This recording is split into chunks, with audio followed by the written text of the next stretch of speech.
Bom dia, vocês conseguem me ouvir?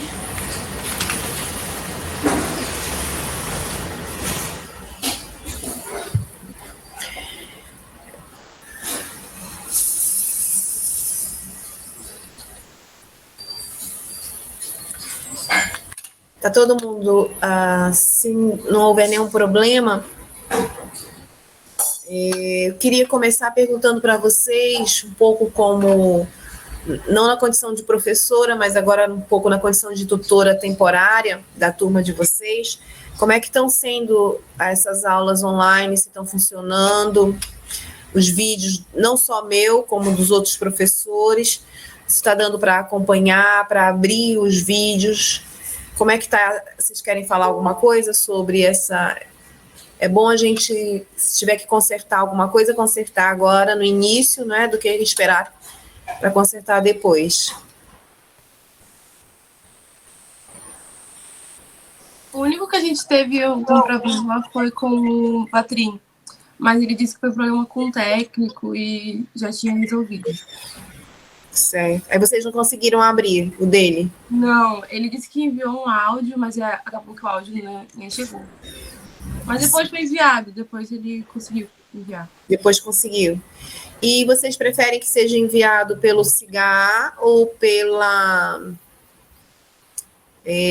e-mail ou pelo WhatsApp? O que está funcionando? Ou tudo ao mesmo tempo?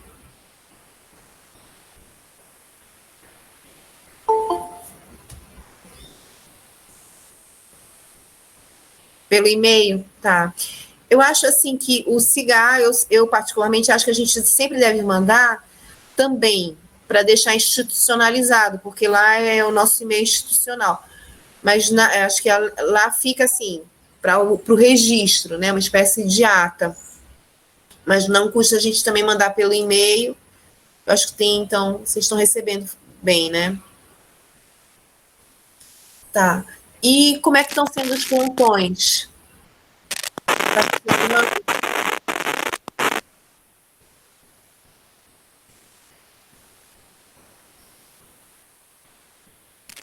Professora, os plantões, eles foram... Bom dia, perdão, primeiro. Bom dia. Eles foram... Eles estão dando certo até agora. Eu acho que de plantão que a gente teve problema foi o da professora Nivilda, que ela só deu a introdução na forma de trabalho dela e a gente ainda não teve a primeira aula em si. A gente teve uma compilação do que vai ser dado. Alessandra, eu não estou te entendendo direito. Não sei se é problema do meu. Vocês estão entendendo, Alessandra? Não, tá. Tá um ruído, assim. Tá um chiado, né? É. Só um instante. Deixa eu tentar tirar. Desapareceu? Não. Tá, só um instante.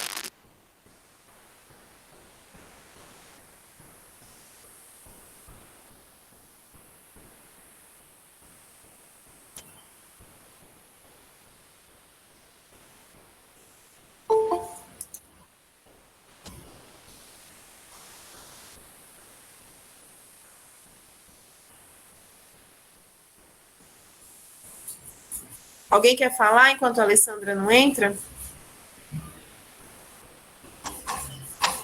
Estão calados. Felicírio, gente.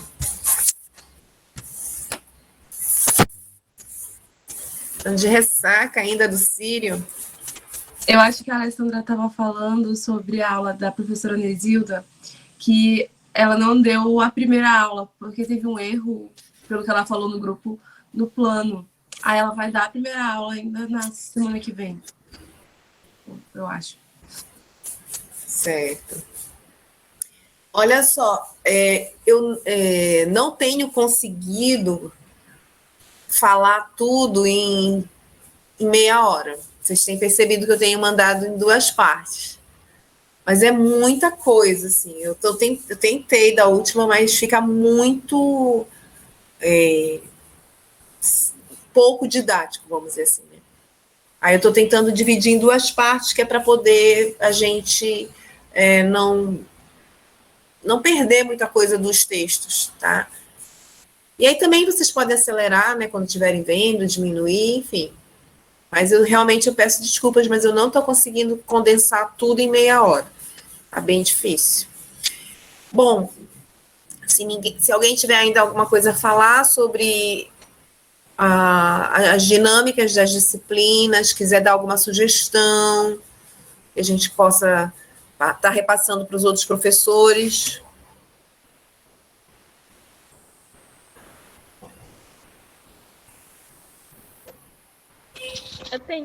Não sei se é uma sugestão, mas tô tendo uma dificuldade, assim, professora, porque a gente tem o trabalho da professora Magda. Dá para a senhora me ouvir? Tá dando para ouvir? Estou ouvindo, eu tá baixinho, mas eu estou encostando aqui, dá para ouvir.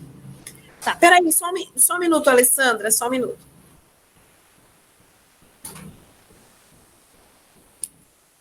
Eu vou colocar aqui o meu conector para ver se eu ouço.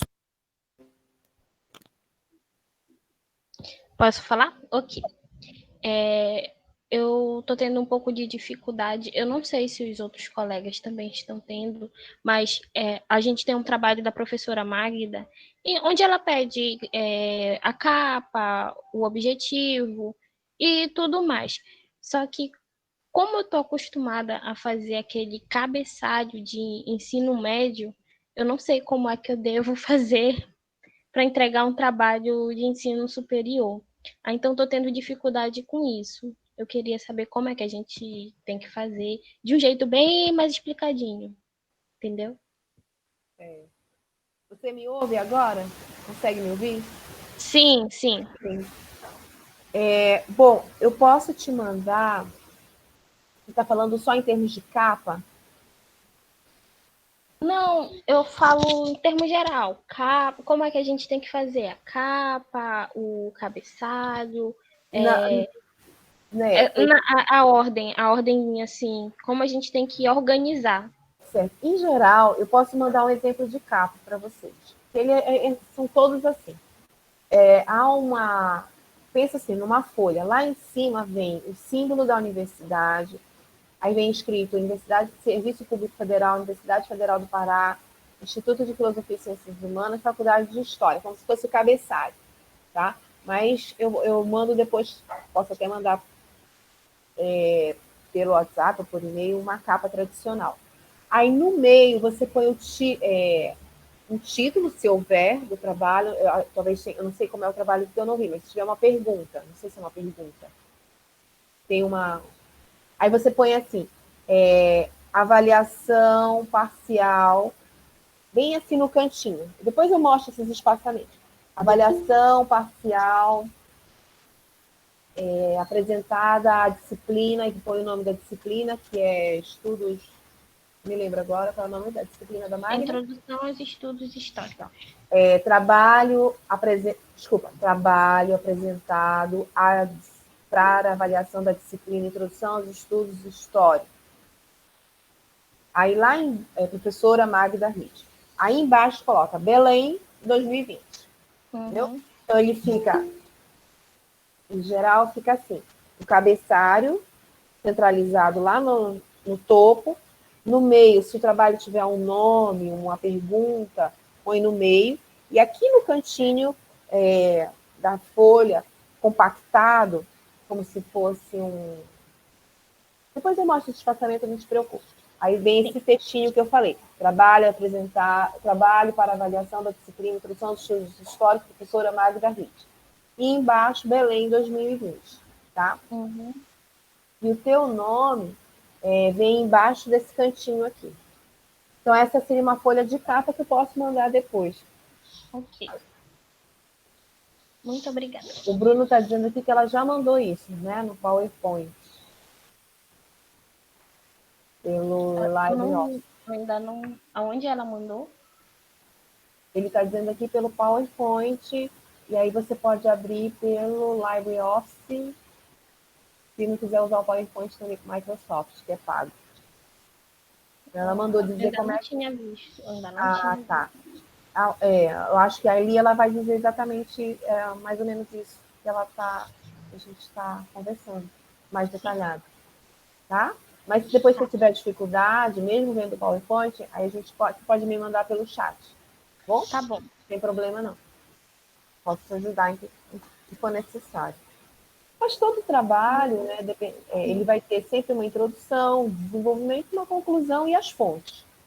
Não pode esquecer das fontes. Agora, o que é novo? Nota de rodapé, talvez vocês não estivessem acostumados a colocar. Né? E aí, como fazer uma nota de rodapé?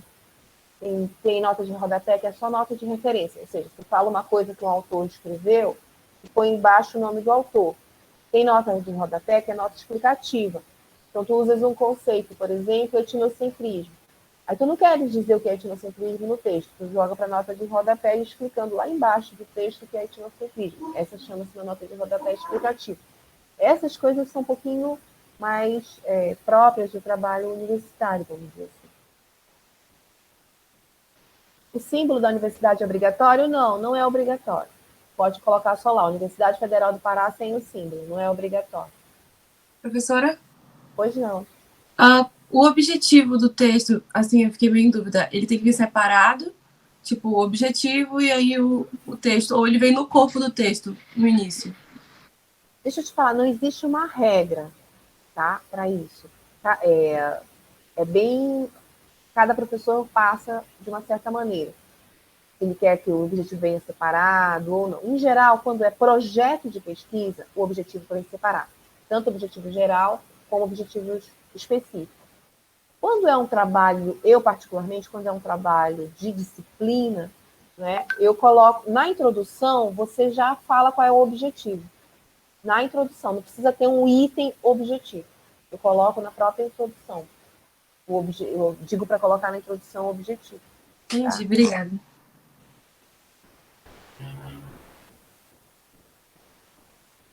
Mais alguma questão, uma pergunta?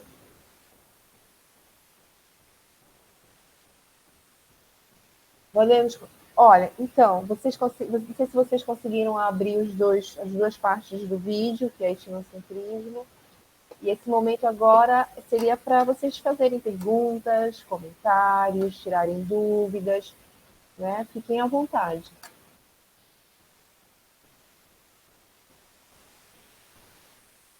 Acho que tem algumas coisas que são...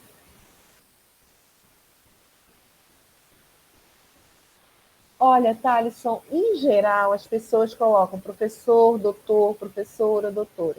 Em geral, coloca assim, tá? Professora, doutora Magda Ritt, coloca-se. No trabalho formal, coloca-se.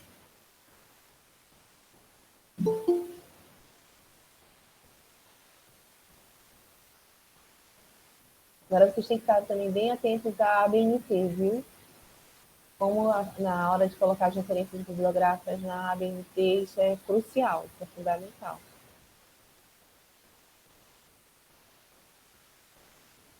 Vocês não têm nenhuma pergunta sobre o texto do Everardo Rocha? Vocês gostaram do texto? Conseguiram ler? Se vocês quiserem também falar do texto do Ricardo Ferreira, tranquilo. Eu tenho uma dúvida. Assim, ele fala sobre esses conceitos que a gente tem de surfista, ou landoca. Isso, assim, a gente fala que é um tipo de etnocentrismo dentro da própria cultura, tipo, da mesma cultura.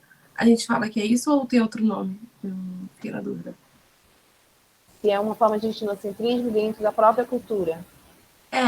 Com esses conceitos de dondoca, surfista, ou vagabundo, alguma coisa assim. Sim, seria um etnocentrismo dentro da própria cultura. Né? Entendi. E muitas vezes as pessoas também chamam de preconceito. O etnocentrismo não deixa de ser uma forma de preconceito. Quer dizer, vocês, como se toda dondoca fosse igual, todo surfista fosse igual, né? E aí você já diz que, no caso do surfista, porque todo surfista não trabalha, surf não é trabalho, né? Surfista, todo mundo é, né, bronzeado, cabelo longo, maconheiro, esses preconceitos que você vai estereotipar para todos que fazem surf, como se surf fosse isso. E não é. Então, são esses estereótipos etnocêntricos que o Everardo diz que nós temos dentro da nossa própria cultura. Então, o outro não está só na cultura do, por exemplo, dos Tupinambá, do índio, dos Munduruku, né? Mas também na nossa própria cultura urbana a gente tem os preconceitos em relação a outros grupos. Professora, Pois não, João? quando é para entregar o primeiro trabalho, já é semana que vem, né? Olha, eu coloquei semana que vem lá a data. Eu não lembro. Peraí. Se eu não me engano, tá dia 26. Se eu não me engano. Então, pronto. Semana que Ah, vem. tá. Ai, Semana que vem. adorei esse cocoricó atrás de ti, João. Atrás de mim? Não sei, eu ouvi depois que tu abriste. Ah, sim, é aqui mesmo. Adorei. Você não quer Adoro ver? esse som.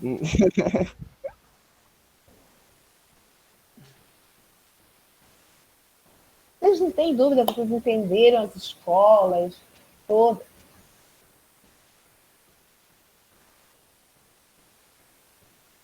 Sim, Bruno, mas esses links aí, veja bem, esses links exatamente para isso que serve esse texto base, né? Para a gente poder, a partir dele, fazer os links que você está falando aí, sobre a China, do Covid-19, né?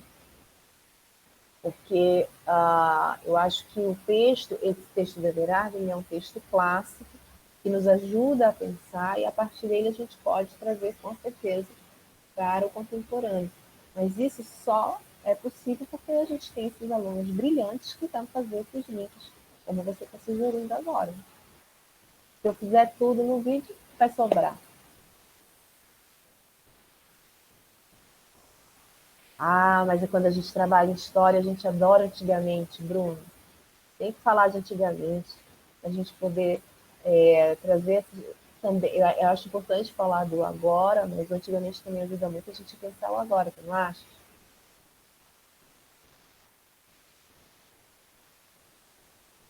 É importante a gente, também concordo que a gente tem que pensar o hoje, mas pensar o passado ajuda muito a gente a pensar o hoje, né? E às vezes também se deslocar do tempo atual é fundamental para a gente entender melhor o tempo atual. Quando eu vejo exemplos do passado, eu acho que compreendo também melhor os eventos que estão acontecendo no tempo atual. Porque eu não sei se vocês acham isso, mas quando eu percebo, as pessoas vêm, falam do nazismo, todo mundo condena o nazismo, porque o Hitler e o seu governo, né, exterminou os judeus, e acho que é uma coisa que aconteceu lá no passado e que não pode mais acontecer no tempo atual. Né? Não entendem, como é que aquelas pessoas achavam que mataram os judeus no campo de concentração, como eles aceitavam a morte de crianças, idosos, nos campos de concentração, terror, como é que isso pode, E elas não percebem que isso não está só lá na Alemanha da Segunda Guerra Mundial, lá da década entre 39 e 45, não, que isso está também no tempo atual. Quantas pessoas continuam, apoiam Hitler, apoiam a morte não só de judeus, mas de grupos que eles consideram inferiores. Eu conheci, gente, um grupo careca que chama, né, que são os carecas, que são nazifascistas de Fortaleza, que eles apoiavam o nazismo, eles eram um grupo nazifascista de Fortaleza. E o nazismo, os skinheads, exatamente. O nazismo, uma das questões, por exemplo, que os nazistas de São Paulo, dos grupos de skinheads nazistas de São Paulo prega, é o extermínio de nordestino, os paraíba, como eles chamam. Então, tem trabalhos sobre os carecas, como eles também são chamados, de antropólogos, que mostram a filosofia, né, desses grupos de São Paulo. Que um deles é o extermínio de nordestino. E tem nordestino que apoia o nazifascismo. Então, quer dizer, eu acho isso que é importante, né? A gente perceber que muitas vezes a gente pensa que está lá no passado, que as pessoas mudaram, que elas jamais apoiariam a existência de campos de concentração, mas que é importante a gente ver que não, que tem muita gente que apoia, sim, que está revitalizando, está rediscutindo a questão do nazismo. Tem grupos nazistas aqui no Pará e no Brasil todo, na verdade, eles estão bem organizados. E que, muitas vezes, aqueles grupos que o nazismo é contra, como no destino, também assumem o discurso nazista. Eu acho que trazer esses exemplos do passado é importante para a gente entender também melhor, né, o presente. O que vocês acharam das escolas de antropologia? Deu para entender o que é evolucionismo? Vocês já tinham ouvido falar de evolucionismo, com certeza, no ensino médio, né? Mas deu para entender o evolucionismo dentro da antropologia?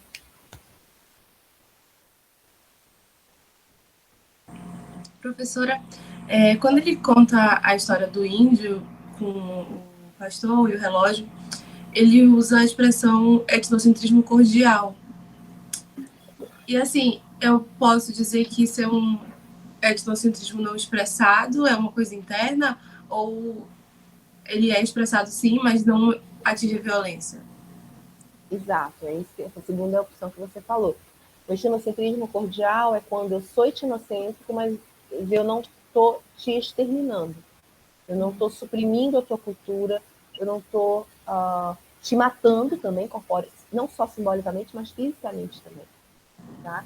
Então, você tem o não cordial, que é quando eu, por exemplo, eu vou e extermino aquele grupo, né? Inclusive fisicamente, ou então simbolicamente também, acabo com a cultura dele. Entendi. Aí seria o não cordial. Porque etnocêntrico todos nós somos. Todos nós somos etnocêntricos. Você dizer que ela não é etnocêntrica? Como pode? Ela sempre vai ter a cultura dela como referência. A questão é você perceber que está sendo etnocêntrico, né, e se colocar numa postura de alteridade. Perceber que está sendo etnocêntrico. Então, essa disciplina, por exemplo, ela tem esse objetivo. Não é que a gente vá deixar de ser etnocêntrico, mas é que a gente perceba quando está sendo etnocêntrico. Porque é uma postura de alteridade. Professora, Pois não, Adri. eu não sei se ele fala de um conceito, de uma corrente de pensamento, o conceito de personalidade e o conceito cultural. Aí ele fala, usado para explicar, um explicar o outro, aí eu não entendi muito bem o que ele quis dizer com isso. O conceito de cultura. Cultura e pensamento. Não, Pensamento ou personalidade. personalidade? Personalidade, Certo. cultural e personalidade. Tá. Vou começar com personalidade, tá legal? Uhum. Se eu tiver muito. Vou tentar. Se tu não estiver entendendo, tu me avisa de novo, tá legal? É assim. Tá ruim o áudio aqui. Personalidade tem a ver com a ideia da psicologia mesmo, né? Porque ali eles estão dialogando com os psicólogos. O que seria a personalidade? Que eles chamam de personalidade de base. Seria o seguinte: toda cultura, todo povo teria essa personalidade de base que o definiria. Por exemplo, quando vocês pensam, eu vou falar uma palavra, um povo aqui, México, povo mexicano, o que vem na cabeça de vocês?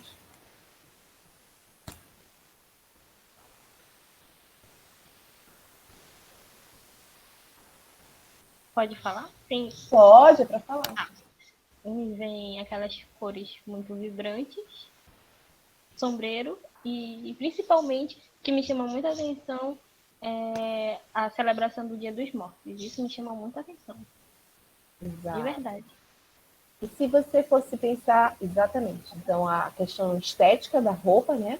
Os acessórios, esse ritual de celebração festiva da morte, e em termos de características que não fossem estéticas, de não só característica física, mas também de maneira de ser.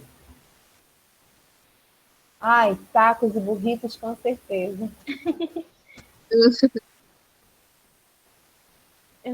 Eu não consigo imaginar, de verdade. Certo. Quando você pensa, ok, então a gente fez isso em relação aos mexicanos. Quando você pensa nos franceses, o que vem na cabeça de vocês?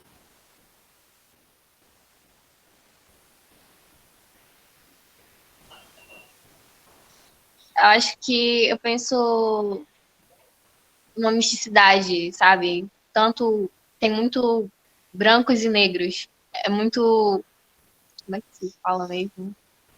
Diversificado. É, Acho parecido com o Brasil um pouco. os franceses, mais parecidos com o Brasil. E aí, Professora? o Thaleson falou boina aqui. Pode falar, Mauro. Desculpa, bom dia. Com relação a esse assunto, eu penso da seguinte forma, que pode ser até uma forma de etnocentrismo, porém, você tem um povo que tem uma cultura, não, nem todo mundo vai fazer parte daquela cultura. Tem um povo que tem uma religião, nem todo mundo vai fazer parte de uma religião. Mas, por exemplo, o Brasil é considerado um país católico, mas hoje em dia, a sua grande maioria acho que se tornou evangélica. Não tenho um dado para comprovar. Mas os dados são que o Brasil hoje ainda é o país católico, vamos dizer, os Estados Unidos um país protestante. Mas dentro desse contexto geral, tem pessoas que não fazem parte do mesmo grupo. O Brasil, por exemplo, tem várias culturas. O Nordeste parece que é um país à parte, o Norte parece que é um país à parte, Sul, Sudeste. Se você viajar pelo Brasil, você vai ver povos diferentes, formas de falar, linguagens, sotaques, né, diferentes. Isso é muito bonito, mas não tem como a gente fugir do geral, do total. Quando o pessoal de fora, desculpa, fala de Brasil, eles pensam o quê? Futebol, pensam samba, pensam um monte de coisa, só que realmente é uma coisa que já está enraizada, né, na forma de pensar. Quem não conhece vai pensar de uma forma geral. Mas, por exemplo, se o cara de fora vier e for no Nordeste, vai ver um Brasil diferente. Se for no Norte, vai ver um Brasil diferente. Então, é um geral que dificilmente a gente tem como fugir, né? Que é o que as pessoas conhecem. Claro. Exatamente esse é o ponto. Então, quando você. Esse é o sentido desse termo, desse conceito de personalidade de base.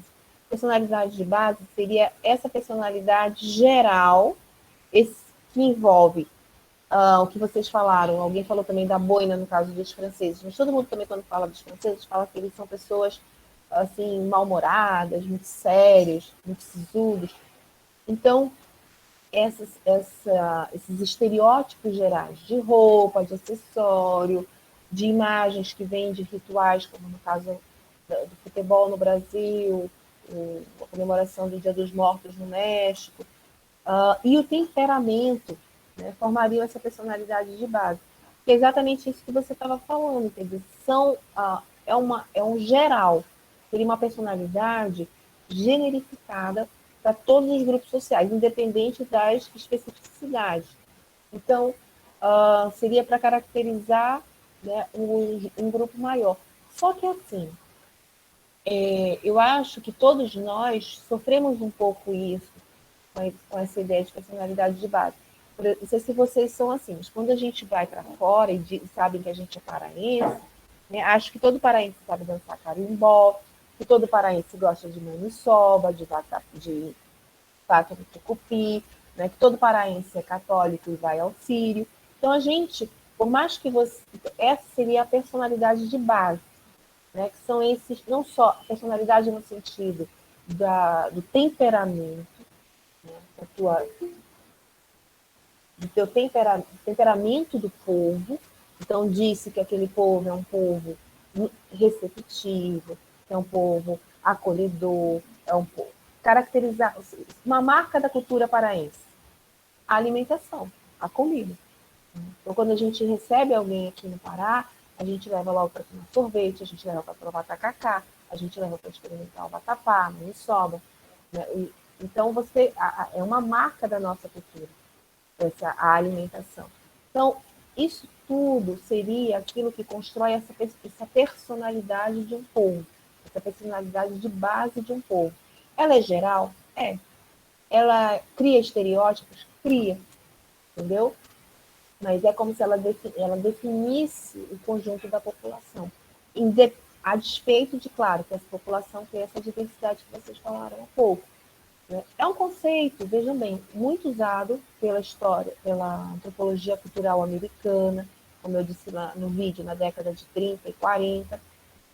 Eles usavam esse termo, personalidade de base, e que ajudou a criar, né, essa visão dos vários povos do mundo, mas que a gente pode fazer essa crítica a ela, que ela se a,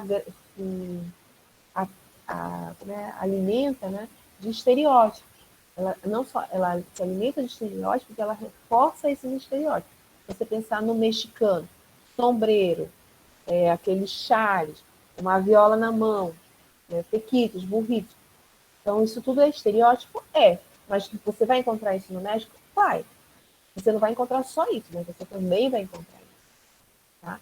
Então, você pode fazer a crítica a esse conceito de personalidade de base, porque ele pega alguns aspectos da cultura e acaba transformando esses aspectos não só em alguns, mas no principal daquela cultura. E acaba criando por conta desse estereótipo. Né? Então, falar, por exemplo, da cultura paraense, qual seria o temperamento da nossa cultura? Como vocês definiriam o paraense para um turista que acabou de chegar? Quais seriam os elementos que vocês iriam adotar em uma palavra? Cada um pode dizer um termo. Se você Eu fosse acho definir, que a gente é bastante receptivo. Eu acho. a gente é receptivo. Onde vocês levariam o turista? Em primeiro lugar, que nunca veio aqui.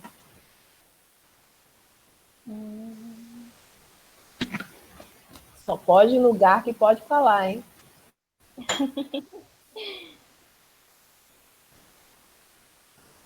Para onde vocês levam, geralmente? A estação, eu acho que é bem marcante. A estação, açaí com peixe frito no Ver o Peso, né? Alguém no A Museu Casa do das 11 Estado. Janelas. Oi? Na Casa A das Casa 11 das 11 Janelas. Janelas. Né? Tomariam um tacacá, levariam para tomar um sorvete. Quer dizer, para assistir um carimbó, provavelmente, né? Esses seriam os, vamos dizer assim, a cultura material, o patrimônio histórico, ver o peso, a Casa das 11 Janelas, a Estação das Docas, a cultura material, o açaí, o peixe frito, o tacacá, o carimbó, né? O patrimônio histórico, e levaria lá na Cidade Velha para ver a Sé, para ver a Basílica, né? Então, vejam, esse patrimônio histórico, essa cultura material, definiriam o ser paraense. A questão do acolhimento, de ser um povo acolhedor, que se diz. Então, isso definiria a personalidade do paraense a partir do que se acredita ser a cultura paraense, a cultura parauara, como se chama. Claro, são estereótipos? São. Porque o Pará não é só o ver peso, o Pará não é só açaí com peixe frito, o Pará não é só as nossas frutas maravilhosas, sorvete de cupuaçu, de açaí, de taperebá, de tapioca, de castanho. Mas é uma parte importante dessa cultura, que define essa cultura. Então, esse é o conceito de cultura. O pessoal dessa escola, cultura e personalidade, né, pegava esses temperamentos principais, esses elementos principais também da cultura material, para definir toda uma população. O que, por um lado, fazia aquela população ser conhecida, mas, por outro, também criava estereótipos. Eu não sei se... E aí, no caso deles, eles começaram a ver que as populações começaram a dividir a população dionisíaca e apolínea. Aquilo que eu falei da Ruth Bennett, que vai trazer esse conceito é a Ruth Bennett, que é uma antropóloga americana. Vai definir as populações dionisíacas, mais racionais, e apolíneas, mais racionais, e dionisíacas, mais festivas. Que seria o caso do brasileiro, ou, como vocês falaram agora, também do paraense. Mais alegre, mais festiva, mais cria logo intimidade com as pessoas. Não sei se eu te expliquei. Ficou claro.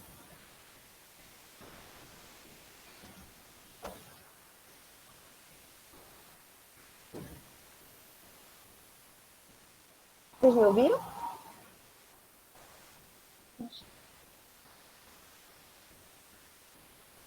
que é personalidade? Adri, Sim, melhorou bastante. Foi. personalidade em uma Entendi. palavra seria então temperamento, Adri, né? Seria aquilo que caracteriza o Uhum. temperamento do povo, né? Sua forma de se portar diante dos outros, né? Com alegria, com receptividade, com festa, sem muita formalidade. Seria isso, temperamento, né? Por exemplo, eu acho muito engraçado quando a seleção brasileira desce do ônibus, eles sempre mostrando eles ouvindo música, fazendo um pagode. Quer dizer, isso, de alguma maneira, você não vê em outras seleções. Então, ao mostrar isso, você está reforçando um certo estereótipo que se tem do povo brasileiro, que gosta de samba, né, que gosta de música, que sempre está fazendo festa. Então, para o mundo, reforça esse estereótipo que já tem da gente. Que, por um lado, é bom, mas também que traz grandes problemas, né? Eu acho que a gente aqui não trabalha. Né? Eu já ia perguntar isso pra senhora, tipo assim, se os estereótipos eles são sempre ruins. Olha, João, eu acho que não necessariamente o estereótipo é ruim, mas eu acredito que, em geral, resumir um povo ou uma pessoa a um estereótipo é sempre muito ruim. Então, eu acho que quem de nós, por exemplo, as pessoas olham para outra e vão já definir o outro pelo tipo de roupa que está usando, pelo tipo de cabelo que está vestindo, que está usando. Então, acho que as pessoas já julgam o outro pela estética. Então, se você vê durante. Desculpa, isso você resume a pessoa àquela estética. Claro que a estética diz muito dos teus gostos, da maneira de você pensar, de ver o mundo. Mas você resumir a pessoa à estética é um problema. Então, por exemplo, se a pessoa. Muita gente, quando olha. Muitas mulheres hoje pintam o cabelo de tudo que é cor, rosa, azul, verde. E há muito preconceito. Tem gente que olha, principalmente não tanto no tempo atual, mas há 5 anos atrás, quando se pintava o cabelo colorido, havia um preconceito. Então, as mulheres que pintavam o cabelo, que raspavam o cabelo, né, deixavam o cabelo todo raspado, né, havia um preconceito em relação a isso, né, um estereótipo. Né, se havia mulher largada, prostituta, ou então, enfim, todos esses termos que imaginam aí. Havia esse preconceito, né, para as mulheres que pintavam cabelo colorido. E hoje, muitas mulheres pintam cabelo colorido. Já minimizou muito, né, esse preconceito. Então, quando você resume a pessoa a sua estética, né, você acha que só porque ela pinta o cabelo daquele jeito, você já sabe tudo sobre a vida daquela pessoa. Você já determina, né, como ela é, o que ela gosta, o que ela não gosta, já cria toda uma leitura sobre aquela pessoa que você não conheceu. Né? Então, eu acho que nesse sentido o estereótipo é ruim. E isso em relação ao povo também. Porque, por exemplo, eu lembro uma vez que a gente disse assim, estávamos num grupo de pesquisadores de vários países, e eu disse assim para eles, olha, não, a nossa reunião não pode ser tal dia, porque aqui é feriado, a gente só vai poder ter tal dia. Aí eles riram, disseram assim, no Brasil tudo começa depois do carnaval. Pelo amor de Deus, não é verdade. A gente já trabalha em janeiro. Agora, realmente, durante o carnaval, não se trabalha, é feriado. Assim como eles têm o feriado da Páscoa. O feriado deles lá na Páscoa dura 15 dias. O feriado na Europa, todas as escolas não funcionam 15 dias durante a Páscoa. E aí eles vêm e falam risadinha do nosso carnaval. Dizem que a gente não trabalha durante o carnaval. Realmente não trabalha, porque é feriado. Então, veja, nesse sentido, o estereótipo do brasileiro que só gosta de farra, samba, futebol e carnaval nos atrapalha. Porque eles não acham que a gente não trabalha, não nos levam a sério. Então, eu acho que o estereótipo ele tem que ter muito cuidado, porque ele acaba reduzindo a pessoa a certas características, reduzindo o povo a certas características e minimizando tantas outras que aquela pessoa é ou que aquele povo é. Professora, sobre essa questão das pessoas dizerem, no Brasil só tudo só começa depois do carnaval, o Brasil começa a funcionar depois do carnaval, eu já vi em um noticiário falar isso, um noticiário nosso. Então, isso acaba impregnando até mesmo na sociedade esse pensamento. A gente acaba tendo esse pensamento. Porque, poxa, se o jornal está falando, por que eu também não posso falar? Por que um outro país não pode falar? Ainda um país que não tem conhecimento da nossa cultura, do nosso jeito de ser. Exatamente. E, né? E assim, sobre essa questão de feriados, o Brasil tem muitos feriados, mas são feriados curtos. E eu fui fazer uma pesquisa, eu acho que. Uma pesquisa assim, bem rápida. Eu acho que uns 2 anos atrás. Que isso me incomodou de uma forma assim, muito grande. Eu não acredito que o Brasil é o único país no mundo que tem feriado. Aí eu procurei, e eu descobri que a Inglaterra, ela é o segundo país que tem mais feriados no mundo. Não é que eles tenham muitos feriados, mas é porque a quantidade de dias que eles folgam é muito grande. Por exemplo, na Páscoa é esse período, durante o Natal e o Ano Novo são mais 15 dias. Então, assim, e as férias de verão deles duram uns 3 meses. Então, lá é só o básico, assim, do que eu lembro da pesquisa. Então, eles também folgam bastante. Eles não podem simplesmente falar que a gente começa tudo depois do carnaval, ou então que nós temos muito feriado, ou então que a gente não gosta de fazer nada. Mas também pensar que eles também ficam bastante tempo sem fazer muitas coisas, aproveitando esse tempo de folga para fazerem outras coisas. Era isso. E aí tem também, né, Alessandra, outras coisas, outros estereótipos que são terríveis. Por exemplo, quantas vezes você já não ouviu falar o termo famílias desestruturadas? Não, aquele ali ele é doidinho, aquele é de uma família desestruturada. O que é a família desestruturada? O subtexto qual é? Geralmente são famílias criadas por mulheres, né?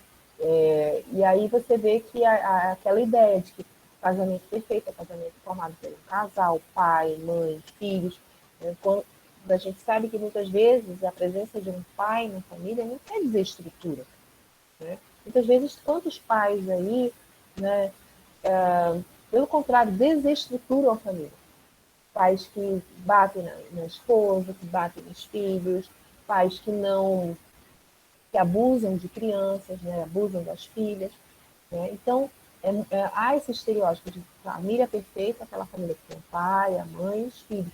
Quer dizer, como se todas as famílias que tivessem pai, mãe e filho fossem estruturadas, e as que não tivessem fossem desestruturadas.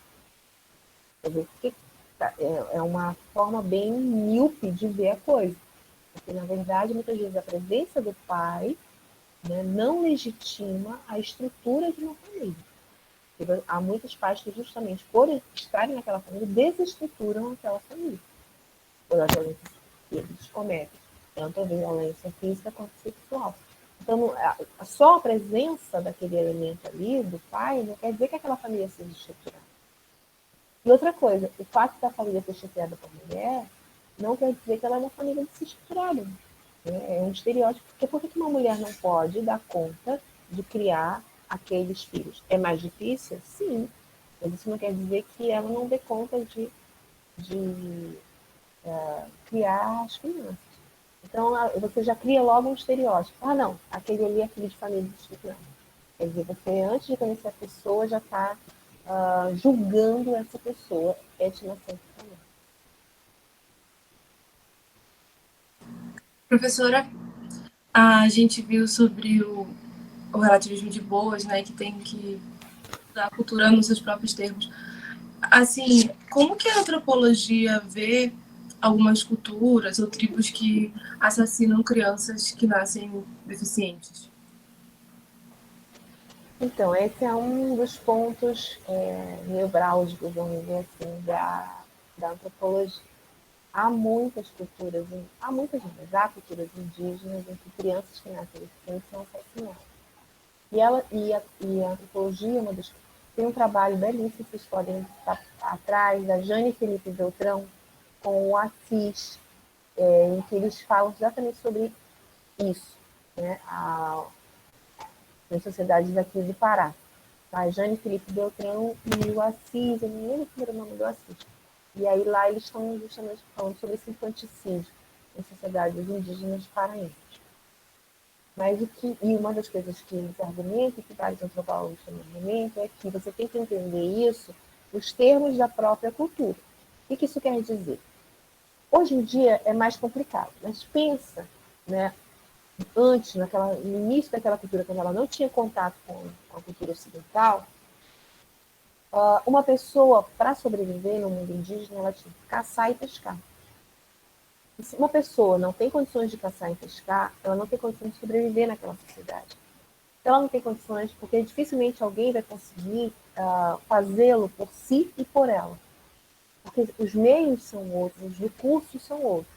Então, nesse sentido, aquela pessoa, ela pode até sobreviver nos anos iniciais, mas depois ela vai morrer. A vida dela vai ser terrível. Então, a lógica deles é que eles precisam executá-la antes, porque ao longo da vida ela não vai ter condições de sobreviver. Ela vai sofrer muito mais. Entendeu? Então, hoje em dia é mais fácil você pensar, hoje eles têm outros recursos, né? Aumentou o recurso, né? Eles têm outras formas de receber, muitos deles, por exemplo, têm bolsa, né? São agentes comunitários, agentes de saúde, então aí já recebem um dinheiro, um salário, esse salário ele pode dar conta dessa criança que vai ser deficiente, mas isso é hoje. Mas no infanticídio, ele é uma prática que existiu durante muito tempo e mesmo depois do contato, no momento em que eles não tinham esses recursos. Então, a ausência, isso faria com que aquela pessoa, ou ela aprendia a caçar e pescar, ou ela não ia morrer. Então, como ela era deficiente, ela não ia conseguir caçar e pescar, então era melhor que eles matassem logo, para ela não sofrer ao longo da vida dela. Tem uma história do Figuer, que é um antropólogo que foi estudar o Suiá lá no Xingu, e que ele foi com a mulher dele, a Jude, estudar o Suiá, fazer trabalho de campo. Quando ele chegou lá, no início, eles davam comida para ele e para a mulher dele. Davam comida, mas com o tempo, ele ficou meses lá, cada dia eles foram dando menos comida para eles. Até que chegou um dia que ele só recebeu para ele e para a esposa dele uma castanha para comer. Morrendo de fome. Mas qual era a lógica do Suiá? A lógica do Suiá é a seguinte: já que você está aqui, né, e você e a sua mulher estão aqui, então vocês têm que trabalhar. Então, ou você planta, ou você vai passar fome, porque a gente não tem como. Na cultura Suiá, não existe isso, né, de uma pessoa sustentar a outra. Todo mundo é uma unidade que precisa ser autossuficiente. E aí o Sig, então, teve que deixar o trabalho a caderneta dele e a caneta, que ele achou que ele ia só ficar de caderneta e caneta, né, trabalhando antropologicamente, e aí teve que pôr a mão na massa, pegar na enxada, plantar. Aí, quando ele plantou, enquanto ele estava ali esperando crescer o milho, eles até que davam uma comida para ele. Aí, quando o milho cresceu, ele passou a distribuir o milho, comer e também distribuir. Aí sim, os Suiá começaram a voltar a dar mais comida para ele. Entendeu? Então, é uma lógica interna de uma unidade. Você precisa produzir para se alimentar. Ninguém vai alimentar você se você não estiver dentro dessa cadeia de produção. Então, nessa lógica, a gente entende o infanticídio. Tá? Só que hoje em dia, como mudou muito a cultura desses povos, como eles já têm outros recursos que não passam pela caça, pela pesca, né? Já recebem dinheiro do Estado como professores, como agentes de saúde, então cada vez mais essas práticas estão sendo, aliás, quase não existem em sociedade brasileira. Mas é importante nesse texto da Jane e do Assis, que lá eles trazem vários exemplos, é bem legal. Entendi, obrigada. E vocês entenderam o relativismo cultural? Eu iria falar disso agora, fazer uma pergunta relacionada à autoridade e relativização. Eu queria saber qual a principal diferença entre os dois, porque a autoridade fala sobre convívio harmônico, né? E a discussão, uma discussão saudável para entender o outro. E a relativização fala praticamente o mesmo. Eu queria entender o que separa esses dois pensamentos. Eu acho que exatamente isso que você falou, eles são muito próximos, né? Na verdade são praticamente iguais. Relativizar é você procurar entender o outro nos seus próprios termos da sua cultura. Entender por que ele faz isso dentro da sua própria lógica, que eu acabei de explicar aqui em relação aos indígenas. E ao fazer isso, ao relativizar, você está tendo uma postura de alteridade. Né? Quer dizer, eles são praticamente realmente sinônimos, sabe? Alteridade é essa capacidade de você se colocar no lugar do outro, de você olhar através do ombro do outro, ou seja, da cultura do outro. Né? Então, essa é uma postura de autoridade. E essa postura de autoridade é também uma postura relativista. Então, realmente, eles são praticamente conceitos sinônimos. Né? Tem o mesmo significado, o mesmo sentido. Professora, bom dia. Desculpe. Bom dia, Mauro. Com relação a isso, então, em termos gerais, assim, não teria essa questão de certo ou errado, depende da cultura, de como as pessoas foram ensinadas? Mauro, essa é uma briga grande da antropologia, com o pessoal também do direito. Porque, assim, o fato de eu relativizar não quer dizer que eu não tenha que ter uma opinião. Né?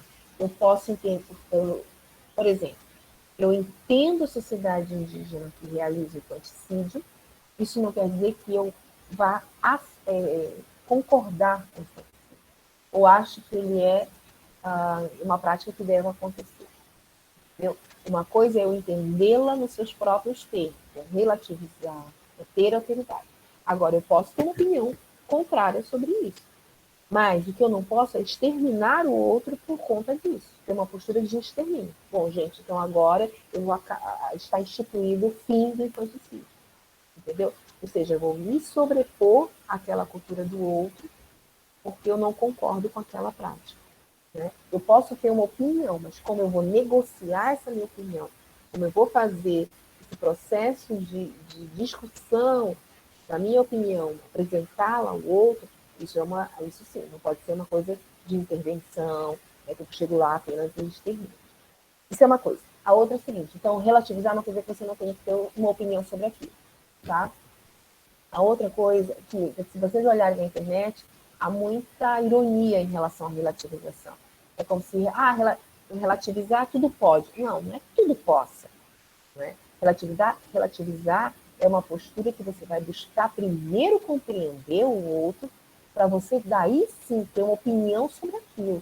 Né? Formar a sua opinião a partir dessa compreensão, e aí a partir disso você pode concordar ou não. Certo? E se você não concorda, não quer dizer que você vai chegar lá e exterminar o outro. Simplesmente matar a cultura dele e acabar com a cultura dele. Você tem que ter todo um processo de negociação. Tá?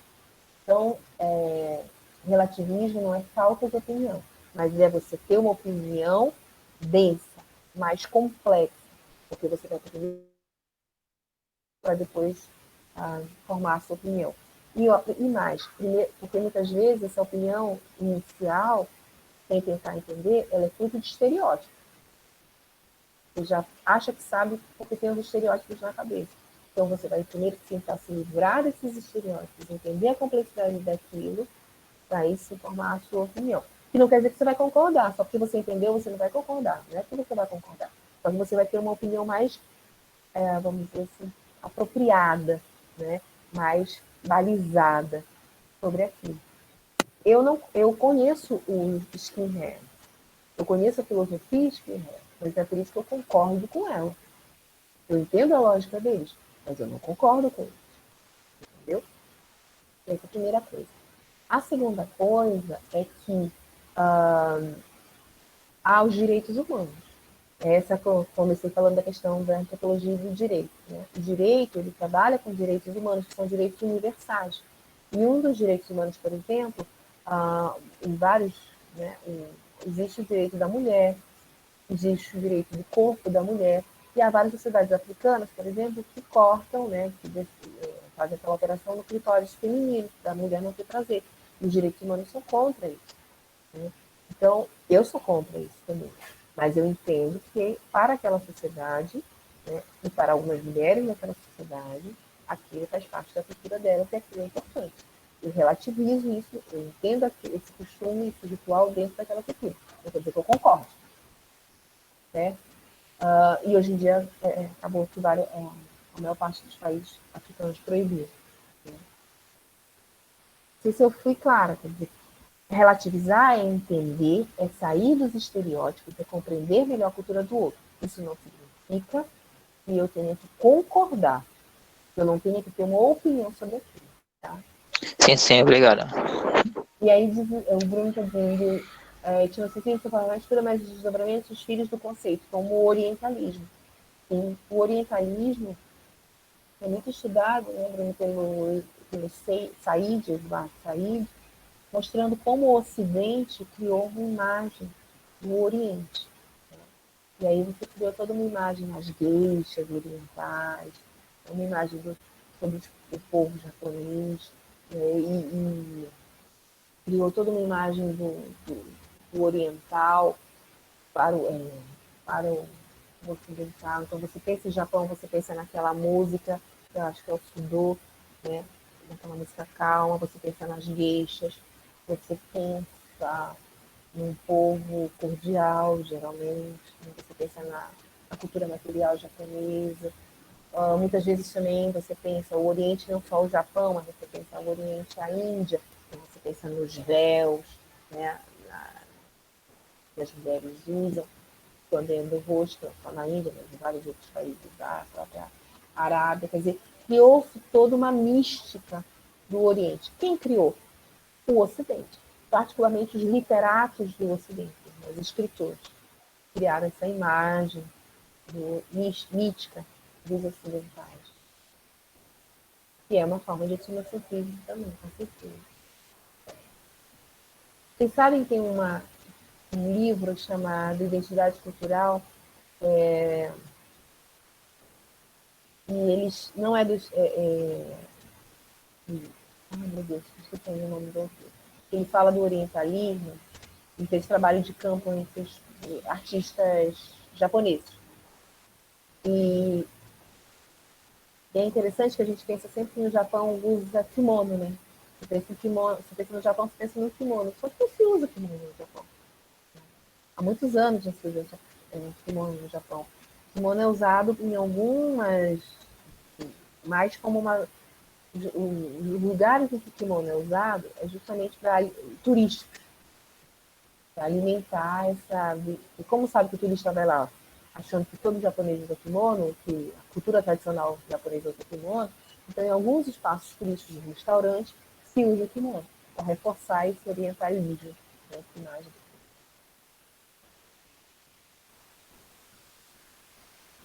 É que nem a novela que aparece, todo paraense, como se todo paraense usasse aquela roupa de chita, de carimbó.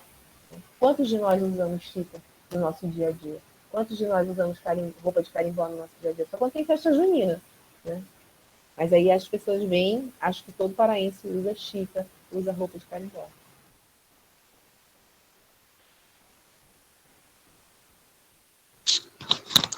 Professora, às vezes essa forma de pensar é proposital, né? Porque quando você vê, por exemplo, em filmes americanos, antigamente só passava filmes americanos que pessoas brancas, louras, e de um tempo para cá começaram a surgir mais filmes com pessoas negras. Então, por exemplo, na década de 90, se você tem poucos negros nos Estados Unidos. Porque a cultura que passava era a cultura de gente branca, loura, tipo realmente do estilo europeu, vamos dizer assim, né? Se é correto eu falar dessa forma. Mas hoje em dia a gente vê que não, que a população negra nos Estados Unidos é muito grande, pode ser até maior do que a cultura branca, mas lá dentro tem a questão de um racismo muito forte, né?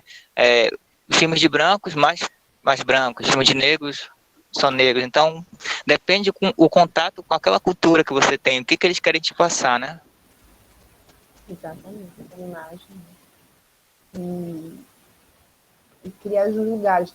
A gente vê, por exemplo, quando você vê uma novela mais da década de 90, do início dos anos 2000, aqui no Brasil, essas novelas que reprisam, né, Mauro, não sei se você tem essa sensação, você vê os criados, né, de noite o criado está lá, né, sábado e domingo o criado está lá, né, e assim, é como se você vê hoje em dia, né, não que não aconteça, claro que acontece, mas hoje em dia o serviço doméstico tem muito mais regras.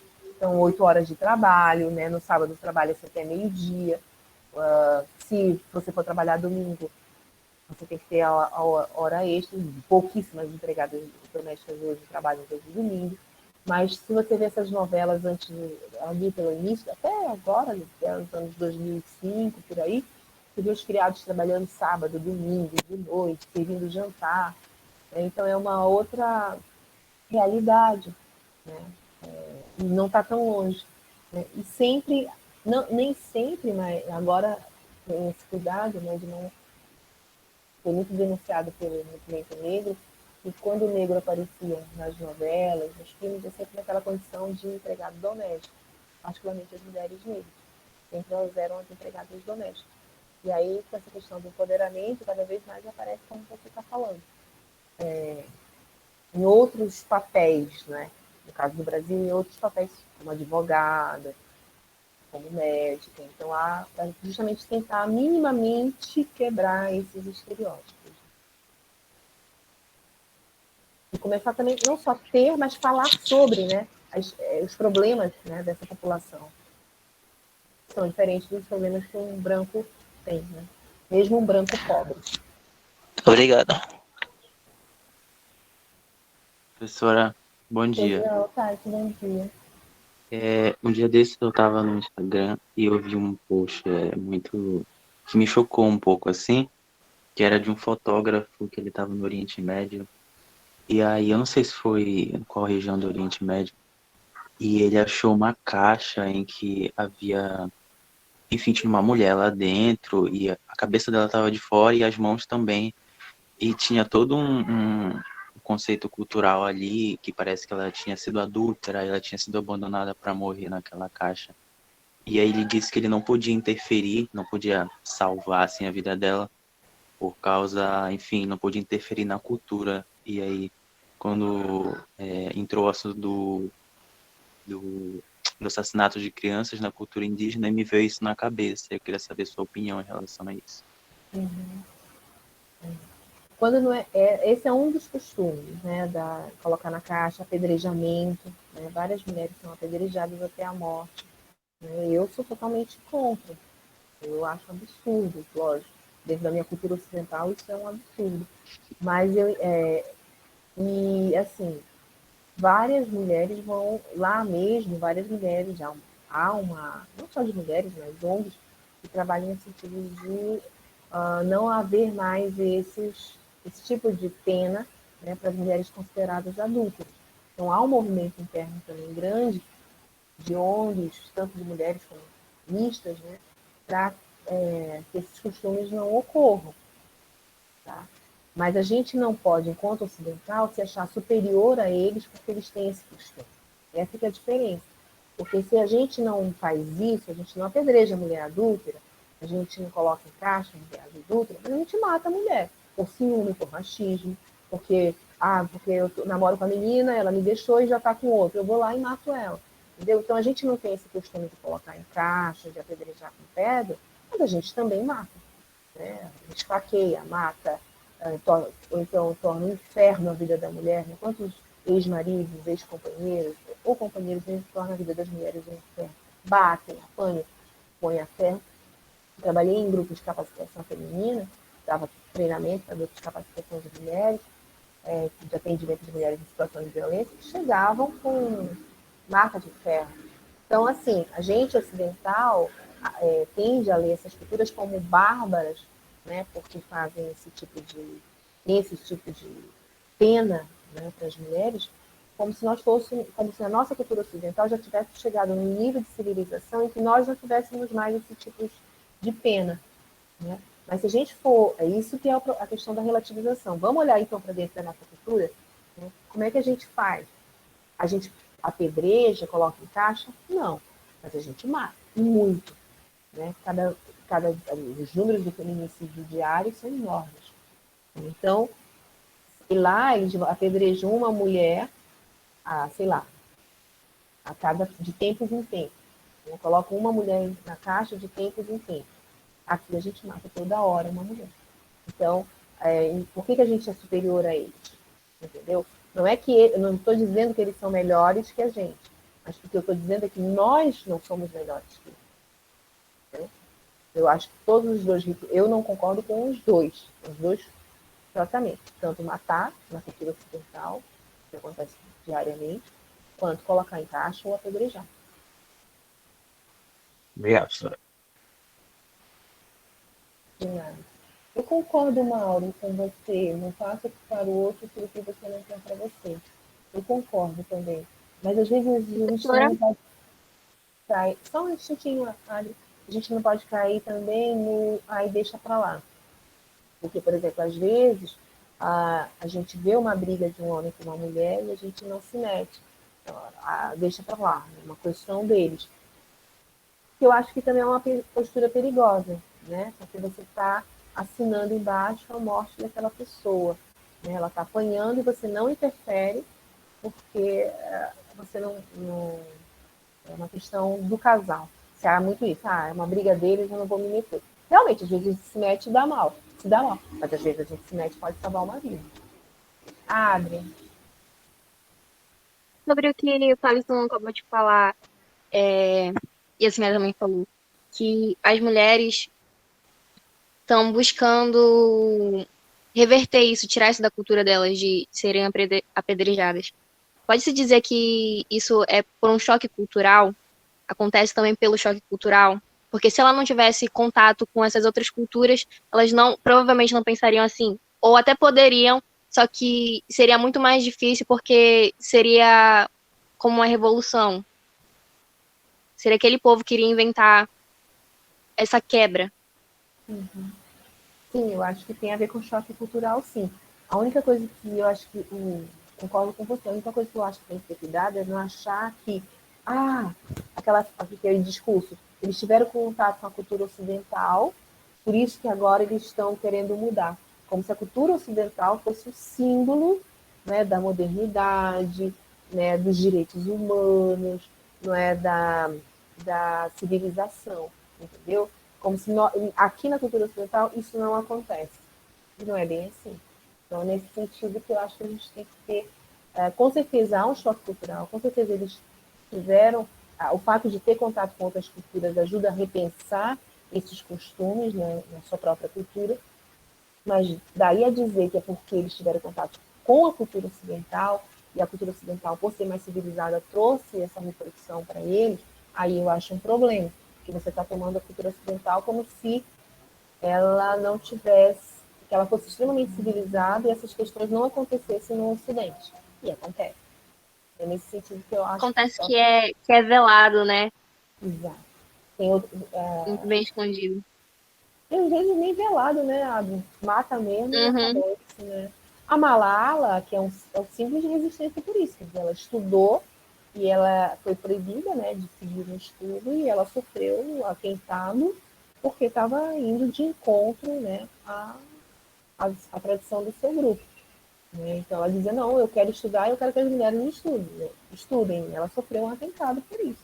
Ela foi bater de frente com a cultura do seu povo.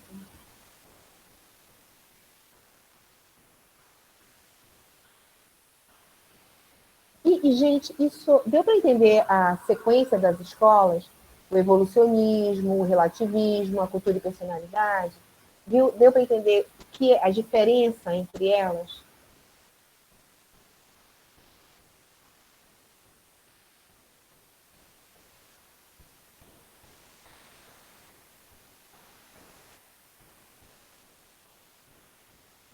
Há outras escolas, tá, na antropologia.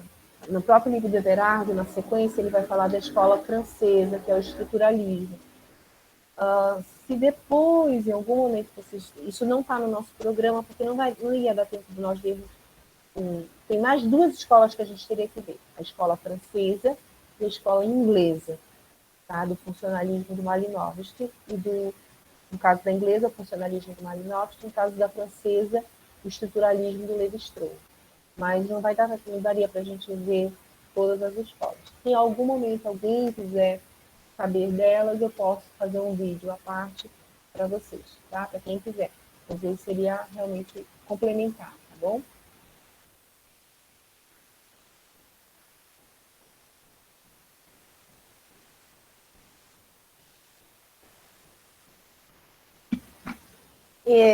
Se eu perguntasse para vocês, tá? Eu posso fazer sim, Bruno. Se eu perguntasse para vocês assim, qual é a principal diferença do evolucionismo para o relativismo? Vocês conseguiriam falar? Vocês conseguiram perceber? Acho que o evolucionismo ele tem um padrão superior, né, que no caso seria o europeu, e já o relativismo não, é de ver a cultura sem ter o padrão, né, de ver a cultura nos próprios termos. Sua dinâmica interna, né? É exatamente isso. Então ficou claro. E ficou claro para vocês que o evolucionismo está ali na formação da antropologia, século XIX e XX, né? Aí, quando o Boas entra com o relativismo cultural, não é que o evolucionismo acabe, mas eles vão conviver, o relativismo cultural com o evolucionismo, né? E aí, do relativismo cultural do Boas, ele vai ter os alunos dele que vão criar essa nova, mais ali na década de 30, 40, 1930, 1940. 20 já tem também alguma coisa, final da década de 20, essa nova escola americana que é a cultura e personalidade.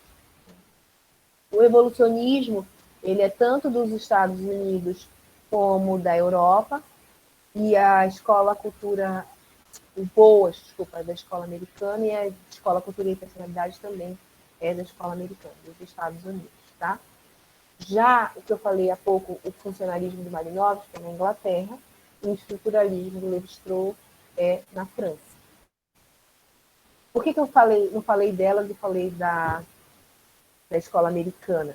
Não é porque eu seja americanista, não, ou porque eu sou etnocêntrica em relação aos americanos, porque eu acho os americanos melhores do que os europeus, não tem nada a ver. É porque a escola americana foi a que mais influenciou os intelectuais brasileiros, né? Que pensaram, não todos os intelectuais brasileiros, mas os brasileiros que pensaram a formação do povo brasileiro como o Gilberto Freire. Então, daí porque eu falei da americana e não das demais. Embora, só para informação para vocês, essa escola francesa, do Lévi-Strauss, que é de 1950, o próprio Lévi-Strauss veio para o Brasil, fez trabalho de campo aqui no Brasil, deu aula no Brasil e ajudou a fundar uma das nossas maiores universidades, que é a Universidade de São Paulo, a USP. Então, os franceses influenciaram muito, sim, o Brasil, tá? Os intelectuais brasileiros, né? A ponto de ajudar a ter formado a USP, uma escola super importante para a formação do pensamento nacional. Só que isso é lá na década de 50. Antes disso, a escola que mais vai influenciar é justamente cultura e personalidade, ali pelo final da década de 20 até a década de 40. Vocês estão prontos para responder aquela pergunta da avaliação sobre etnocentrismo?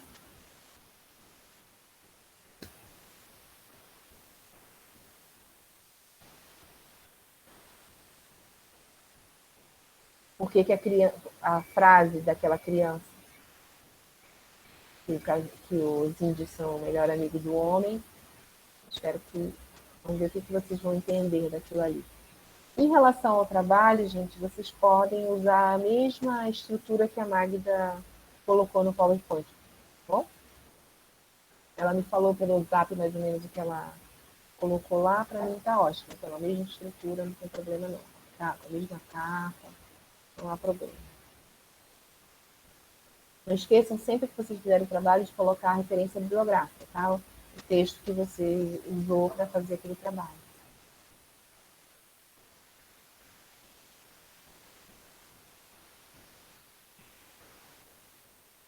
A Isaac, Stephanie, Ayla, Loane, Yuri, Adriele, Juan, Suco de Maçã, que eu não sei quem é, o Fernando. Tá tudo bem? Vocês estão só ouvindo? Tá fácil? Vocês não conseguiram ver o vídeo? Ou conseguiram?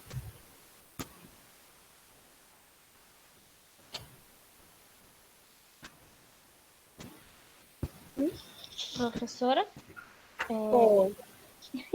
sou eu de novo. O seu trabalho, ele também vai ser em 3 laudas, né? O trabalho, o conteúdo dele vai ser em capa, tudinho, e as 3 laudas, certo? Tá bom, é só isso. Veja bem, só até 3 laudas, pode ser menos. Tá, tudo bem. Até 3 laudas. Não pode passar de 3, mas não Tá. precisam ter 3 páginas, tá? Aí agora, gente, 3 páginas tira a capa, tá? Não conta com a capa. Sim. Tá? Tudo bem. Muito obrigada. O vídeo... Desculpa, Alessandra, pode falar. Não, pode falar, depois eu Eu falo. queria saber se o vídeo tá didático, se dá para entender os dois, tanto o anterior quanto desse de hoje. Sim. Pelo menos pra mim ficou bem fácil de entender. Ai, que bom, feliz. Eu tô falando muito rápido. Não. Ainda mais que dá pra gente dar a pausa, né? E se a gente não entendeu alguma coisa, a gente volta assim, mas tá tudo tranquilo. Ai, que bom. Professora, a gente falando sobre a questão de como a gente pensa sobre a cultura do outro, sobre o etnocentrismo, como é que fica a aculturação, que é uma coisa que eu não entendo até hoje, no meio disso tudo?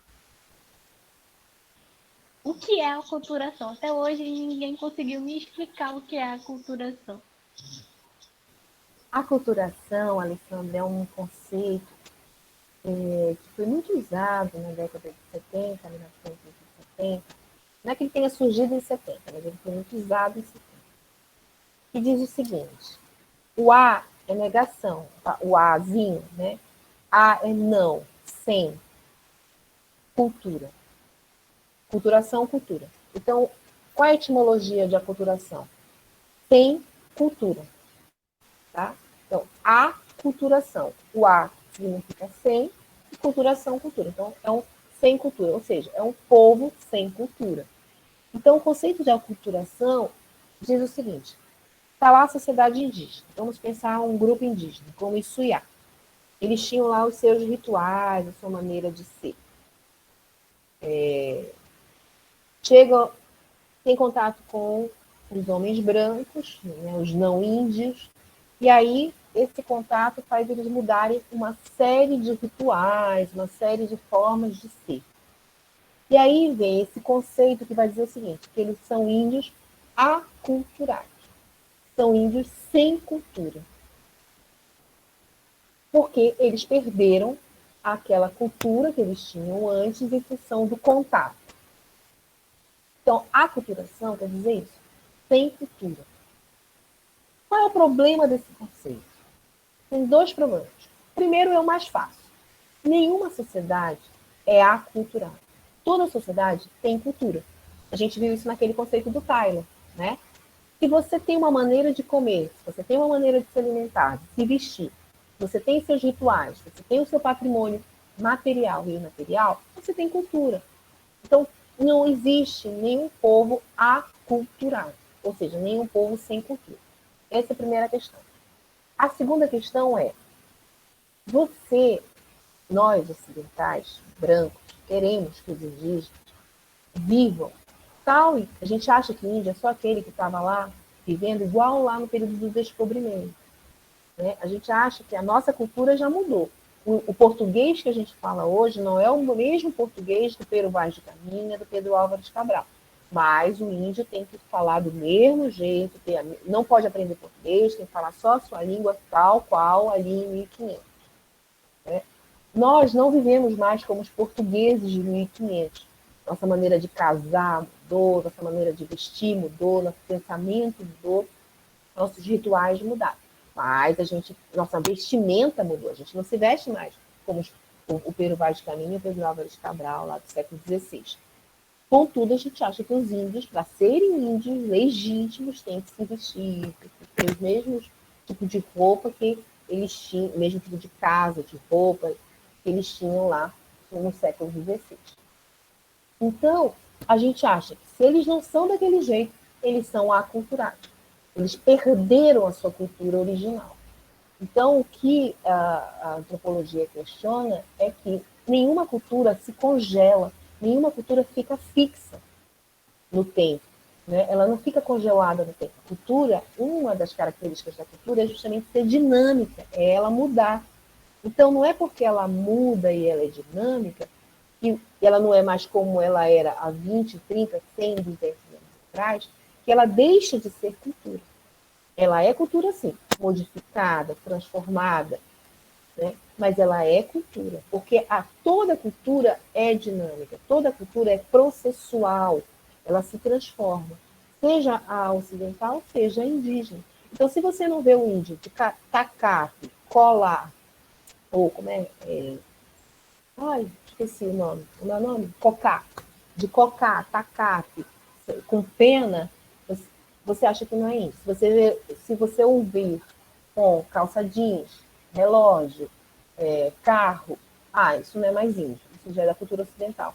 Porque, vejam bem, a indumentária, o fato dele usar calça jeans, camisa polo, a relógio, não quer dizer que ele não é mais índio. Porque o que define um indígena, um grupo indígena, aí a gente entra num outro conceito, sim, ainda bem que tem Wi-Fi, né, para eles poderem se defenderem e denunciarem os abusos que eles sofrem de ocupação da terra. Né? Então, é exatamente isso que a gente diz. O índio ele não se define pela roupa que ele usa, ele não se define só pelo patrimônio material que ele tem, ele se define pela identidade indígena. E é uma autoatribuição. A identidade indígena é autoatribuição, que ele se considera índio. Tá? E outra coisa, o fato dele vestir roupa ocidental, ter carro, Wi-Fi, né, não quer dizer que ele não mantenha também os seus rituais. Eu trabalhei, fiz trabalho de campo com sociedades lá na região de Dourados, no Mato Grosso, com os Guarani de Mato Grosso, e todos eles, a casa deles, quem fez foi o projeto Minha Casa Minha Vida, então eles tinham tudo casa igual, não tinha uma loja. Era uma sala, com essas casas que a gente vê aqui nesses projetos Minha Casa Minha Vida. Era sala, quarto, cozinha. Né? Alguns deles ninguém andava nu, todo mundo andava com roupa de ocidental, tinham telefone celular, né? Poucos deles, né, tinham carro, mas tinham uns 10, eram 2.000 pessoas nessa aldeia que eu trabalhei. Mas havia ali uns 15, 20 carros no máximo. Então, veja, aí só por isso eles não são mais índios, porque não tem, né, porque eles têm essa cultura material próxima da cultura material ocidental? Não, porque para além disso, eles primeiro se auto-identificavam como indígenas, eram reconhecidos enquanto indígenas pelo pessoal da cidade de Dourados, mantinham vários dos seus rituais indígenas, né, em alguns momentos do ano, alguns rituais eles mantinham, tá? Conheciam, vários deles ainda falam a língua indígena. Nas escolas indígenas que eles mantêm lá na comunidade, eles aprendem sobre os seus ancestrais. Então, você reduzir o índio à roupa, a acessório, é muito pouco. É isso que a antropologia nos ensina. Tá? Que a cultura é dinâmica, portanto, ela muda, e os indígenas têm direito de mudar, têm direito de de agregar a sua cultura vestimentas ocidentais ou acessórios ocidentais, mas isso não faz com que eles sejam menos ou mais indígenas por conta disso. Então, a gente não é menos ou mais brasileiro por ver filme em inglês, por usar expressões em inglês, Wi-Fi.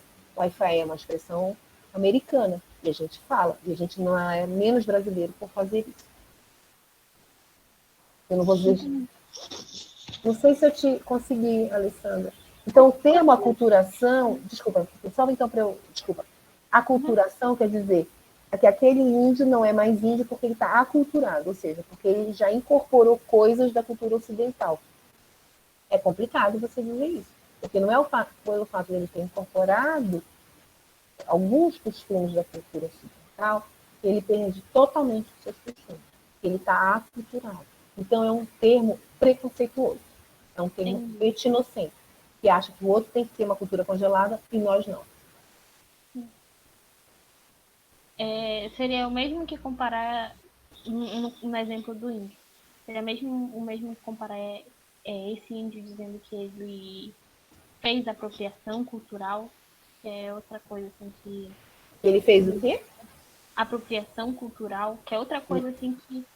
Não, pois é, seria a mesma Não, coisa é que diferente. dizer Não? Não, é diferente. A apropriação cultural é diferente. A apropriação cultural, por exemplo, sabe esses turbantes que as mulheres negras usam? Sei. Ou os dreads? Sei. Então, esses são elementos da cultura afro, né? Que representam, muitas vezes, o empoderamento das mulheres negras. Porque, durante muitos anos, as mulheres negras, por conta desse padrão que existe de cabelo liso, né? Então, elas tinham que alisar os seus cabelos. E aí muitas mulheres negras começaram a dizer não para essa estética, né? Para a ditadura do liso. E aí começaram a assumir os seus dreads, a colocar dread no cabelo, a colocar turbante, né? A usar o cabelo com muitos cachos, a aumentar os cachos, ampliar e definir os cachos. Aí o que acontece? Então, é um símbolo, né? Essa indumentária, os turbantes, os dreads, eles são símbolo da resistência negra, né, e da afirmação da identidade negra. O que acontece? Algumas modelos, né, e algumas mulheres brancas começaram a usar também. E aí começou a todo mundo usar dread, né? Teve uma modelo que usou dread, uma modelo conhecida brasileira, não sei se vocês lembram disso. E aí foi a maior coisa na mídia, por quê? Qual é o problema? Não é que as mulheres brancas não possam usar, mas é que muitas vezes, ao usar, mercantiliza. Aí aquilo vira moda, né? Começa a ter vários tipos de dread no mercado, vários tipos de turbante, aquilo vai... Aí a indústria já começa a fabricar, ou seja, aquilo que era símbolo de resistência da mulher negra passa a ser mercantilizado, né? Passa a não ser mais símbolo de resistência, perde, é deslocado do contexto, é mercantilizado. E, junto com isso, toda a história que aquele símbolo representava. Isso é a apropriação, né? É você pegar um símbolo, símbolo cultural, que tinha ali um sentido de resistência, de identidade, de reforçar uma política de identidade, mercantilizar esse símbolo, vulgarizar, ordinarizar, a ponto das pessoas esquecerem o que ele significava originalmente, tirar a potência de resistência que ele tinha. Isso é apropriação cultural. Professora? Obrigada. Pois não. Para antropologia, o que é ser de uma determinada cultura? Basta a pessoa nascer naquele local, por exemplo, sobre um índio. Eu nasci em terra indígena, então aquela pessoa ali é indígena. Ou não? Porque tem pessoas que nascem no local, mas não se identificam com a cultura local. Não sei se for cultural ou não, mas as pessoas não concordam com algum ponto de vista. Então, do ponto de vista de um antropólogo, a pessoa seria caracterizada pelaquela cultura só pelo simples fato de nascer ali? A antropologia, Mauro, ela usa o conceito do Frederic Barr, A maior parte dos antropólogos usa o conceito dele de grupo étnico. E aí, quando ele fala de grupo étnico, ele dá alguns critérios para se definir um grupo étnico. Os indígenas, as várias etnias indígenas são grupos étnicos. Então, além da questão territorial que você falou, de nascer naquele grupo, naquele território, né, esse é um dos elementos, seria um dos critérios, o nascimento, né, dentro do grupo. Outro critério, mas o principal critério é a autoatribuição, é se ver como, ser identificado enquanto. Então, se eu me identifico como Suiá, isso é o principal critério de identidade. Tá? É eu me identificar. Um outro critério, ser identificado enquanto. Então, os outros grupos de entorno me veem como Suiá, me reconhecem enquanto Suiá. Tá? Esse é um terceiro critério. Há outros, a questão cultural. Então, se eu conheço a língua Suiá, tá? Muitas vezes, todo Suiá, Suiá ou outros grupos indígenas, têm os seus rituais de iniciação. E esses rituais de iniciação têm a marca no corpo. Por exemplo, eu sou brasileira, como é que eu provo? Eu pego a minha carteira de identidade, está lá, nacionalidade brasileira. Né? Mas os grupos indígenas, muitos deles não têm carteira de identidade. Né? Não tinham, tá? Quando eu estou falando isso, eu não estou falando no passado. Né? Agora, não tinham carteira de identidade nessas culturas. Então, como é que eles sabiam, como eles definiam a sua identidade étnica? Muitas vezes através de rituais, de nomeação, dando um nome, tem um grupo de nomes que é típico daquela etnia. Ou então, muitas vezes, marcando no próprio corpo. Então, há várias culturas em que se faz a escarificação, que é você passar, por exemplo, espinho de laranjeira. Algumas fazem com espinho, pode ser espinho de laranjeira, né? Você prende o corpo da pessoa, do jovem, a mulher menstruou, na primeira menstruação, por exemplo, prende com cordas aqui no ombro, no cotovelo e aqui nessa parte, na munheca aqui, né? Não lembro agora o nome. E aí você prende com corda para fortificar os músculos, o músculo fica bem forte quando prende, faz uma alimentação especial e passa pela escarificação, cortando assim, né? Vai fazendo mais marcas. E essas marcas têm desenhos, e aquilo vai ferindo. Toda vez que fere, aí criou a casca, vai lá e fere de novo. Tá? E aí isso vai fazer durante vários meses, né? Durante vários meses, quando acaba esse ritual de iniciação, como a gente chama, você sai do lugar em que você fazia esse ritual e aí você deixa de ser uma criança para se tornar um adulto daquele grupo. Tá? E aí aquilo, você vai trazer então essa marca no seu corpo, a identidade no seu próprio corpo. Então, se a gente tem qualquer pessoa que vê aquela pessoa com aquelas marcas sabe que é um Suiá. É uma marca típica corporal daquele grupo. Entendeu? Então, se a gente tem a carteira de identidade, alguns grupos indígenas têm outras formas de marcar a identidade pessoal, né, dos seus membros. Pode ser pelo nome, pode ser através dessas marcas corporais, pode ser só através de desenhos. Tem outros que fazem desenho com genipapo, né? Os desenhos são a marca. Então, tudo isso serve de critério para definir se aquela pessoa é ou não daquele grupo étnico. Mas o principal é a autenticação. Obrigado. De forma avassaladora, Thaleson. A globalização ela chega detonando muitas vezes, né? Exterminando, a ponto, deslumbrando. Eu conheci um grupo étnico aqui no Pará, em Jacondá, eles eram Guarani. Eles saíram lá do Mato Grosso. Eles saíram lá do Mato Grosso. Saíram lá do Paraguai. Eles vieram do Paraguai, Brasil, um grupo, uma grande parte foi para Florianópolis e outra subiu aqui para o Maranhão, Pará. E aí, nesse processo que durou dezenas, né, vários anos, muitos deles foram sem terra, foram se dispersando. Né? Aí, um dia,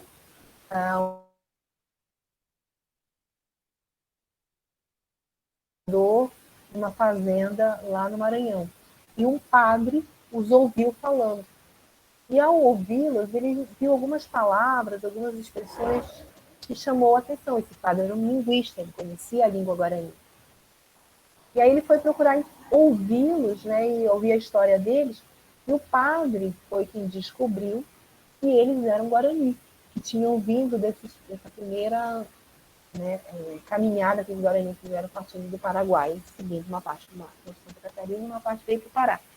Só que eles já eram da, sei lá, segunda geração, né, segunda, terceira geração desse grupo que iniciou essa caminhada. Então, eles não sabiam que eles eram guaranis. Entendeu? Eles não sabiam. Eles achavam que. Eles sabiam que eles falavam meio diferente, mas eles achavam que é porque vinham lá do Paraguai. Mas para eles a referência era o Paraguai, eles não sabiam que eles eram Guarani. E aí, por conta desse padre, o padre colocou-os em contato com esse grupo maior lá de Florianópolis, que era bem maior mesmo, eram mais de 300 famílias. E aí eles foram seus antepassados. Os avós, os bisavós, não que estivessem vivos, mas sabendo, entendeu? E aí eles foram, aí eles se redescobriram, aquilo tinha sido apagado da memória, porque aqui no grupo do Pará, o cacique, que era o mais velho, ele veio muito criança, a mãe e o pai morreram muito criança, então ele não sabia da história dele. E aí os filhos dele também não sabiam, o pai não sabia que ele não sabia. Mas ele lembrava de alguns nomes. E aí quando esse padre o achou e possibilitou o contato dele com o pessoal lá de Florianópolis, aí ele foi rememorando, as pessoas foram contando para ele, olha, teu avô é o fulano de tal, tua avó é fulano de tal, teu pai era fulano de tal. Então, ele foi sabendo da história dele através desse grupo que ficou lá em Santa Catarina. Então, quer dizer, a globalização, ela tem esse poder, né, de exterminar os grupos étnicos, fisicamente, ou matando ou dispersando, como aconteceu com os Guarani. Mas isso não implica que não vai haver sempre possibilidades dentro desse cenário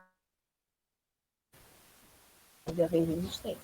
Tanto que, a despeito da globalização, o grupo de Florianópolis se mantém, é um grupo muito forte lá em Florianópolis, eles conseguiram demarcar a sua terra, eles mantêm a sua religiosidade. E esse pessoal aqui do Pará,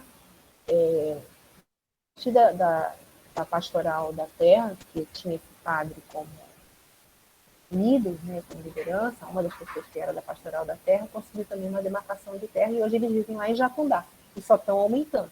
Eles eram cerca de 20, 30, hoje eles já são mais de 200 pessoas. Não, acho que mais de 200 não sei, mas por aí, eles estão entre 100 e 200 pessoas lá em Jacundá, vivem. Então, e trouxeram alguns parentes lá em Florianópolis, construíram a igreja deles, igreja Guarani, que é um monstro, fazem seus rituais, seus cantos. Então, a globalização, ela vem para exterminar, mas isso não quer dizer que os povos vão assistir a seu extermínio de maneira pacífica.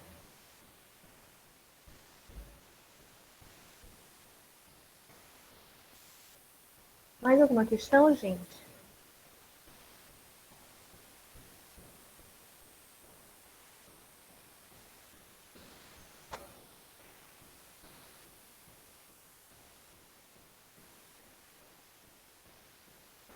Olha só,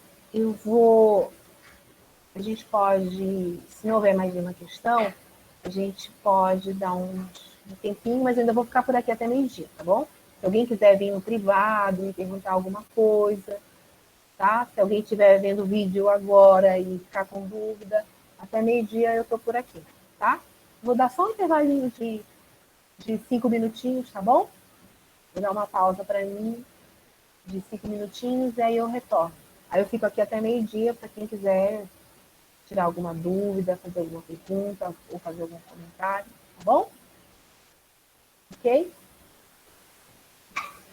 Para mim são 10h41, 10h46 mais ou menos eu estou retornando, tá?